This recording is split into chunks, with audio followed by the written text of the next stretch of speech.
Is your LLC in tax trouble? Well, in this video, I am going to tell you 5 things that you can do in the event that your LLC is in tax trouble. But before we get started, I want you to like, comment, and subscribe. And if you stay to the end, I am going to give you my #1 strategy for getting out of any tax situation that you may be in. So let's get after it. Many times when we are trying to generate revenue, we innocently get ourselves into a tax slinky. Maybe we made more money than we thought we made. It doesn't matter the reason. When you find yourself in tax trouble, it can literally be overwhelming. It can be crippling, which is why I want to tell you 5 things that you can do to help you. #1 is request a copy of your transcripts. You can go to irs.gov and request a copy of transcripts. Why do you want a copy of your tax transcripts? Because you want to make sure that the return that you filed is the return that IRS has received. You have to remember that we are dealing in an electronic age where the transfer of data sometimes does not come out correct on the other end. When you get a tax transcript, you can give that tax transcript to someone who can read it. Even you could possibly read it, and you can understand exactly what IRS is looking at and why you may be in tax trouble. It is going to show you how much you owe, the income that was on the return, the deductions that were on the return. And many times when I have requested a tax transcript, what IRS has is not even what my client has filed. So getting that tax transcript is important. #2, request a record of accounts. A record of accounts is literally a record of accounts. It accounts for every date and every dollar and every charge that IRS has on your account. When we file our tax returns, IRS puts a date next to our account. So for example, if you file your tax return for April 15th and they receive it April 15th, it'll say April 15th, tax return received. When they get your tax return and they assess the tax, then that means charge you the actual liability that you owe them. It will say April 15th tax assessed and the amount of the tax. What's important about a record of accounts is making sure that you're looking for procedural things. Did you certify your mail? Did you certify mail your tax return on April 15th, but it's set in IRS's mail room for a couple of months and they didn't process it until maybe June 15th, July 15th, so that the date that they show that they received your return is not correct. Therefore, they're penalizing you.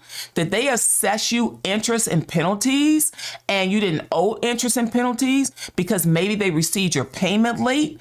This is the importance of a record of accounts.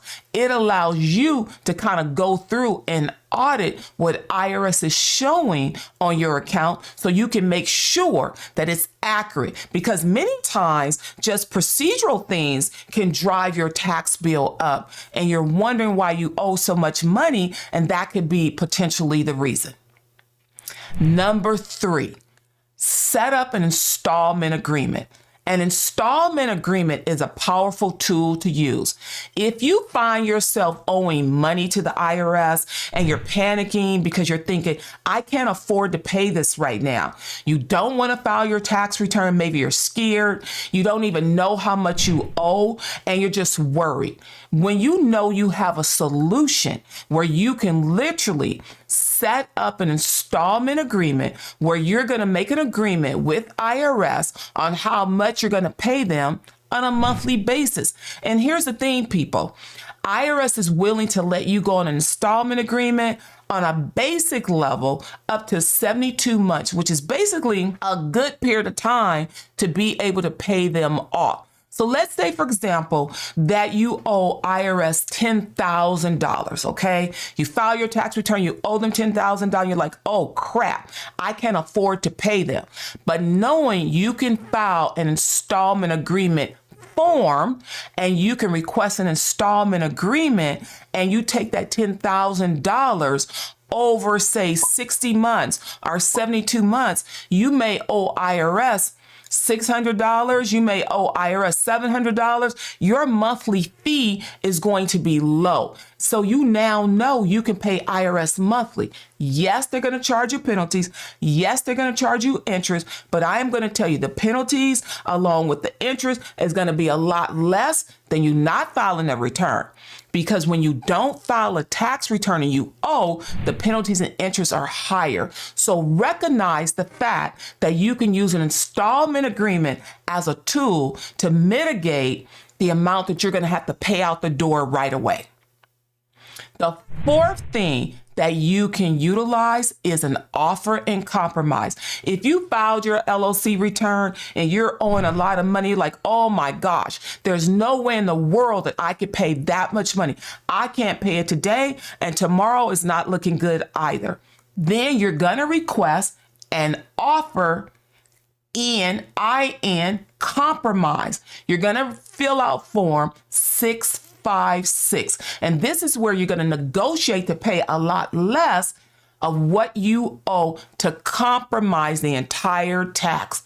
Let me give you an example. Let's say that you do your taxes and you owe IRS $30,000. You're like, oh my gosh, I can't pay that. There's no way I could pay it. I'm barely breaking even right now with my rent, my mortgage, my car payment, food, childcare. I can't pay that today, and I'm not even going to be able to pay it in 5 years, right? Go for the offer and compromise. This is where you say to IRS, I know I owe you that $30,000, that $20,000, that $10,000, whatever the amount is. But when you look at my financial picture, IRS, you can see I can't pay that. Would you be willing to take $5,000, $2,500, and would you be willing to take it in payments? That's right, you could do payments. Are you willing to take it in payments and that be the settle of the entire balance due?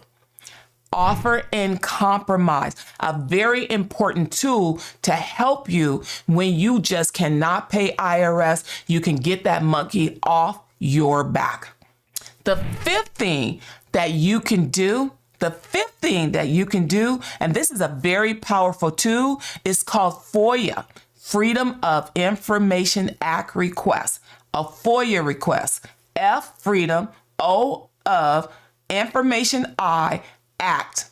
A, Freedom of Information Act request. This is where you're going to write a letter to IRS and you're going to ask them to provide you with 100% of the information they have on file for you for a particular period of time. Why would you use a FOIA request? The reason why you use a FOIA request is because maybe you owe tax and you don't know why you owe tax. When you send in a FOIA request, IRS has to send you back all the information they have on you, including the notes that they have on file regarding your particular case. You want to know what's going on. So a Freedom of Information Act request is a powerful tool. You don't have to be in the dark about your tax situation. And if you don't understand it, you can always take that to somebody that does.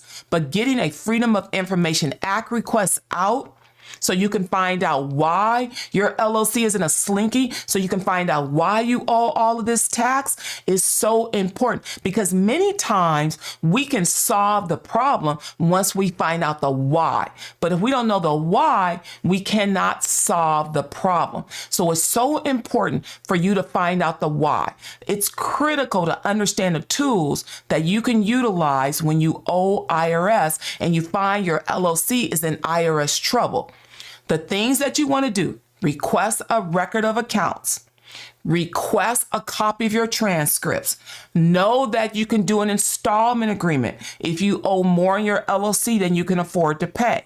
Know that you can do an offer and compromise if the amount you owe is so hellacious you can't pay it anyway. You can compromise the tax down to a lower amount. And no, you can do a Freedom of Information Act request if you don't know what is going on or why you owe. You want to get all the information IRS has. All these are really important tools to know that you can utilize. Now, I told you if you stay to the end, I would give you my number one tool to help you resolve any type of tax issue with IRS. My number one tool is utilizing Form 911. Yes, Form 911. I didn't say call 911. I said use Form 911. Form 911 is you are able to utilize that when you find yourself in a tax slinky, you don't know what to do, you don't know how to get out of it. And when you file that form, you're going to file it with Taxpayer Advocate Office. Taxpayer Advocate is a separate independent office that will intervene between you and IRS. They become the mediator. They're the person that can help you solve a tax problem, and you can at least feel some level of protection. You do not have to pay the advocate because our hard-earned tax dollars are paying the advocate. So you want to make sure that you know you can use Form 911. And when you do, they are going to put a hold on your account. They're going to help you navigate the situation that you're in. So make sure that you utilize these tools if you find your LLC is in tax trouble. And here's the things, my friend, when you know better, you absolutely have to do better. That is why I want you to like, comment, and subscribe so I can keep you updated on all things tax.